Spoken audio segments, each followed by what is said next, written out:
Mwenzenu nilitamani mnamo tarehe 7 mwezi wa 7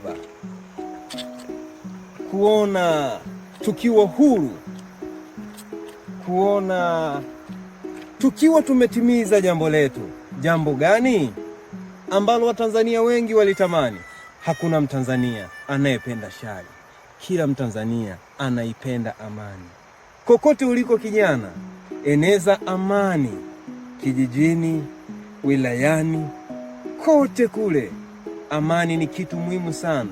Kuna wenzetu wako vitani kwa sababu ya kurubuniwa na wale wapuzi ambao wako kwenye mataifa jirani. Kama mwingine yuko USA pale amekaa ametulia tu, kazi yake ni kuhamasisha watu kuleta vurugu, machafuko ambayo hayana tija kwenye taifa letu.